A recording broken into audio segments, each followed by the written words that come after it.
अंधेरी रात का समय है। चारों तरफ गहरा सन्नाटा फैला हुआ है। एक पुराना सुनसुना गांव दिखाई देता है, जहां कुछ घरों की टूटी फूटी दीवार और सुनी गलियां किसी भयानक राज की ओर इशारा कर रही है। दूर कहीं एक बुजुर्ग औरत की धुंधली परछाई दिखाई दे रही है, जो गांव के आखिरी घर की तरफ धीरे धीरे बढ़ रही है। कुछ राज दफन रहते हैं, जिन्हें अगर छेड़ा जाए तो केवल तबाही लाते हैं।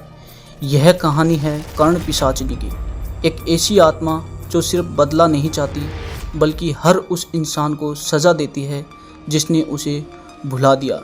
लेकिन क्या वह सच में वापस आ चुकी है, या यह सिर्फ एक कहानी है? आज की रात इसका जवाब छुपा हुआ है। अब हम गांव के एक युवा लड़के अरुण को देखते हैं, जो अपने दोस्तों के साथ गांव के बाहर एक सुनसान जगह पर बैठा है। चारों ओर सन्नाटा और ठंडी हवा चल रही है। वे लोग किसी पुरानी डरावनी कहानी के बारे में चर्चा कर रहे हैं। अरुण हंसते हुए, अरे वो सब कहानियां हैं, कर्ण पिशाचिनी आत्माएं, ये सब बुजुर्गों के बनाए हुए किस्से हैं। आज तक किसी ने इसे देखा है क्या? दोस्त ध्यान से सुनते हुए, लेकिन नहीं, कहते हैं जब भी कोई इस गांव के बाहर अकेला जाता है तो उसे एक औरत की परछाई दिखती है। उसकी लाल आंखें, उसकी भयानक हंसी। अरुण मजाक करते हुए, अगर ऐसा है तो चलो आज हम देखते हैं। मैं इस गांव के पुराने मंदिर के पीछे वाले जंगल में जाऊंगा। अगर कुछ हुआ तो तुम सबको बताऊंगा। अरुण अकेला उठकर जंगल की ओर बढ़ता है। उसके कदम धीरे धीरे मंदिर के पीछे की ओर बढ़ते हैं।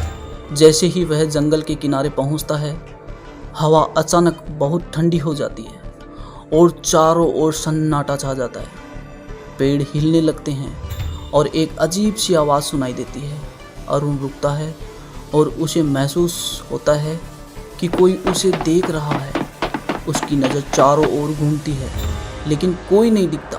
फिर अचानक उसकी पीठ के पीछे एक परछाई दिखाई देती है। वह धीरे धीरे पीछे मुड़ता है, लेकिन जैसे ही वह मुड़ता है, हवा में एक अजीब सी गंध फैल जाती है। उसके ठीक सामने एक औरत की धुंधली परछाई दिखाती है, जो उसे एक टक घूर रही है।